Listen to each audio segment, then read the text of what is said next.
to begin with breaking developments in the Middle East. And good morning to you. This is the National News Desk, America's News Now. I'm Jan Jeffcoat. We want to now welcome our charge viewers live with us on the East Coast and recorded on the West. Overnight, U.S. and Israeli defense systems intercepted another wave of missiles fired by Iran as Operation Epic Fury does enter a new phase.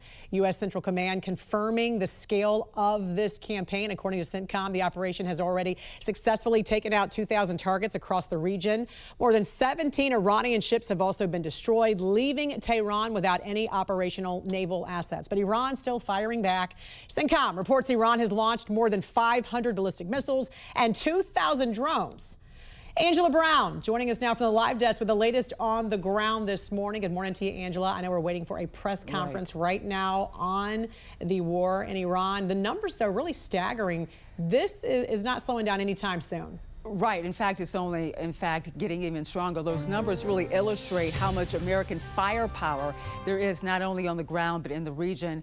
And the fact that America's in this for the long haul. You're right, Jan. We are standing by for this press release to start any moment. You can see everything is set up in the room right behind me at the Pentagon. We expect to see Pete Hegseth and other members of the military there giving us an update regarding what is going to happen on the ground during this press conference. Now, the update is being given, of course, by Pete Hegseth. Once again, you're also going to see the chairperson, the chairman of the Joint Chiefs of Staff. You have Lieutenant General Dan Kane. This update comes as the U.S. and Israel, of course, have been bombarding Iran with so many military aspects. We're talking missiles, drones, you name it. Here are some of the stories we're tracking at this hour. Smoke could be seen rising from Beirut's international airport as Israel continues to hit Hezbollah targets across the country. You're also learning that NATO defenses intercepted a ballistic missile launched from Iran before it entered Turkey's airspace. In fact, here comes Pete Hegseth. Let's listen in.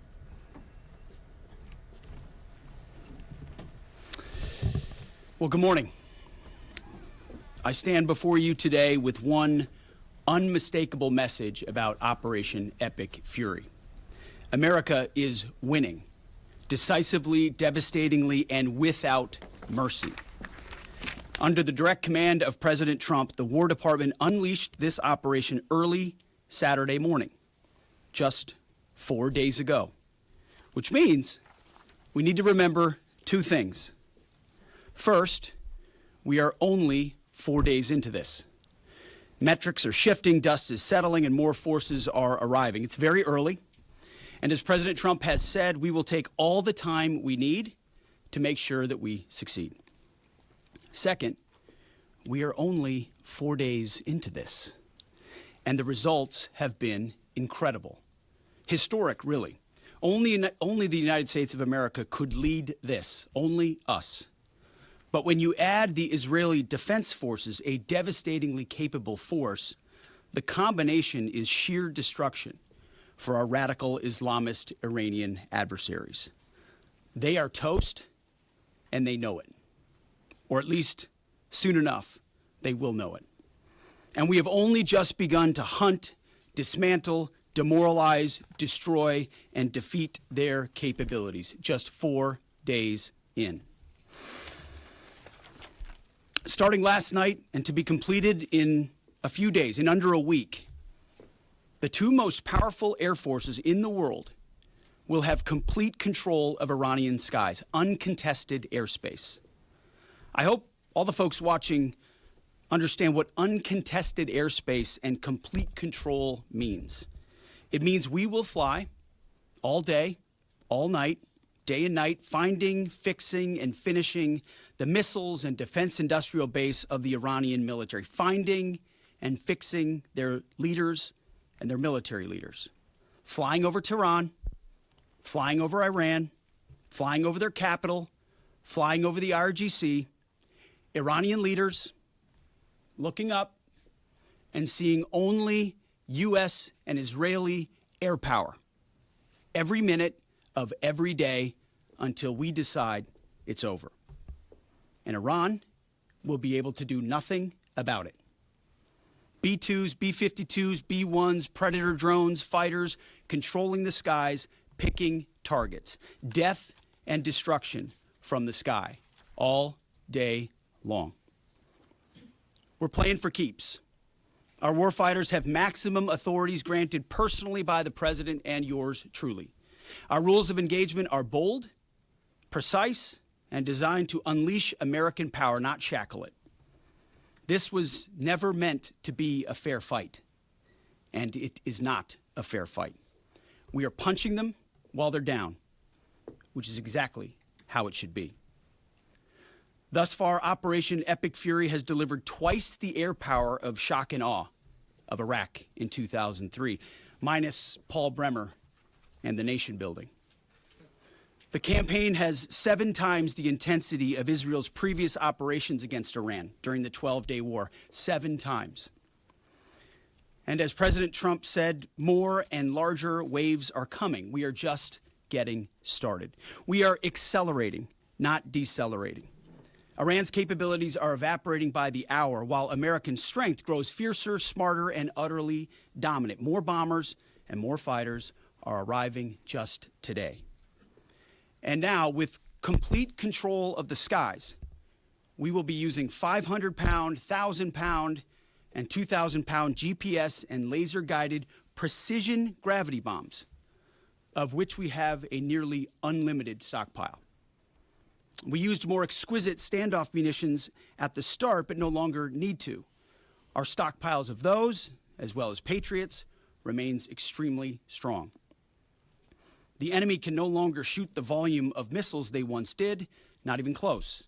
And the chairman will lay out some of those percentages. So our air defenses and that of our allies have plenty of runway. We can sustain this fight easily for as long as we need to. And as I said yesterday, we set the terms. Now, you may not see much of it because the IRGC shut off the internet to the entirety of the country. They blind their people on purpose, just like they kill their own on purpose. Much was made of the volume of missiles Iran was able to shoot in the first few days. And sadly, as we projected, a few got through and killed 6 of our best, who will hopefully arrive home soon. We will avenge them, no doubt. But I liken Iran's predicament to a football team who scripted the first 20 plays of a game. The team knew what plays to run because their first few drives were scripted. But now that the game has started and the blitz is on, they don't know what plays to call, let alone how to get in the huddle and call those plays. Iran's senior leaders are dead. The so-called governing council that might have selected a successor, dead, missing, or cowering in bunkers, too terrified to even occupy the same room. Senior generals, mid-level officers, enlisted ranks, they can't talk or communicate, let alone mount a coordinated and sustained offensive. That's not great for morale.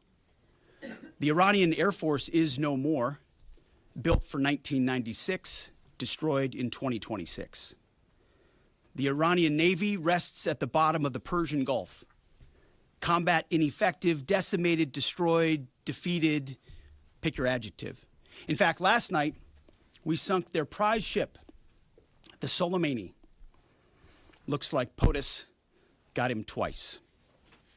Their Navy, not a factor. Pick your adjective, it is no more. In fact, yesterday, in the Indian Ocean, and we'll play it on the screen there, an American submarine sunk an Iranian warship that thought it was safe in international waters.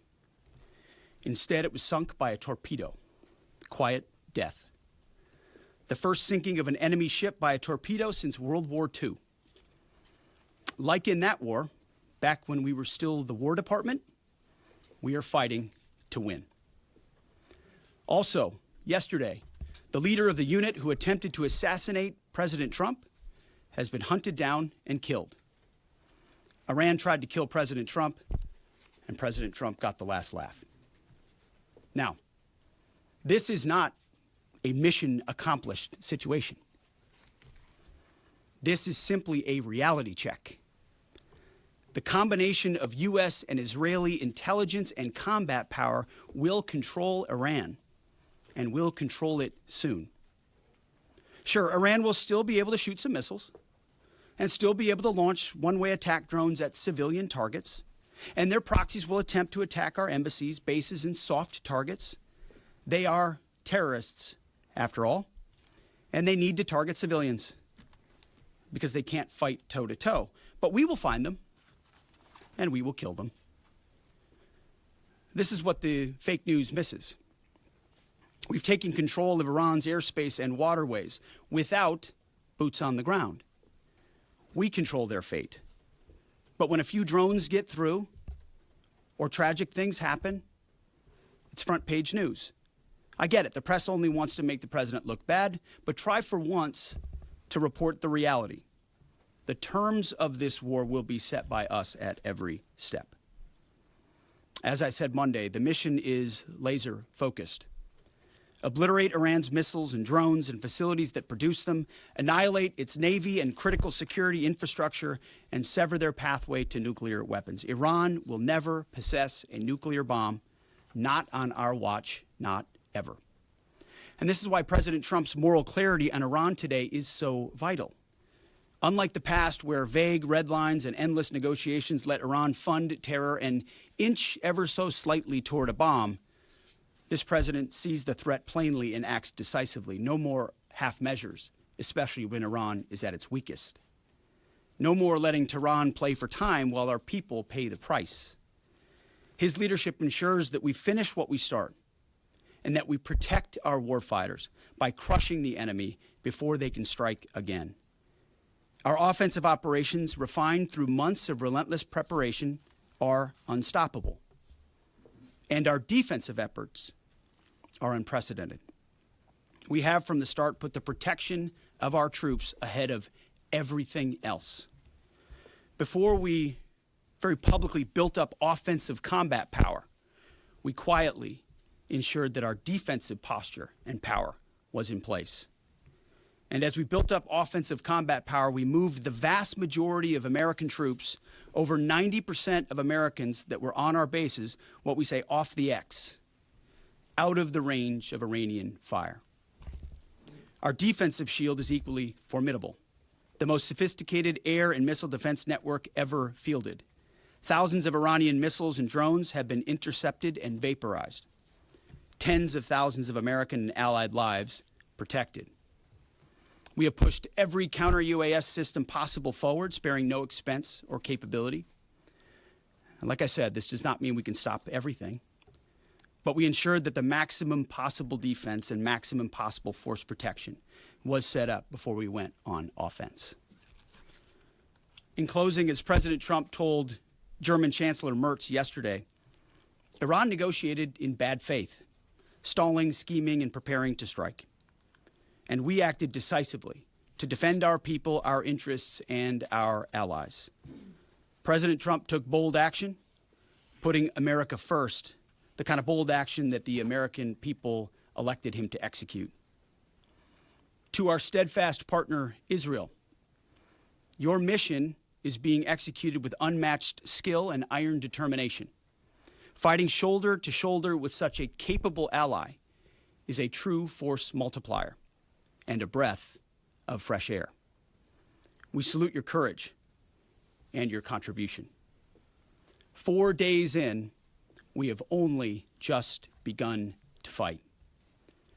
America fights to win, and in Operation Epic Fury, we are. May God's providence cover and protect our troops always. And with that, I turn it over to the chairman. Thank you, Mr. Secretary, and good morning, everyone. Thank you for being here. I'm here today to provide the American people and those of you in this room an update on Operation Epic Fury. First, it's with profound sadness and gratitude that I share the names of 4 of our 6 fallen heroes, all from the 103rd Sustainment Command, U.S. Army Reserves out of Des Moines, Iowa. Captain Cody Cork, Sergeant First Class Noah Tegens, Sergeant First Class Nicole Amore, and Sergeant Declan Cody. To the families of our fallen, we grieve with you today, and we look forward to welcoming your family members home at Dover in the coming days.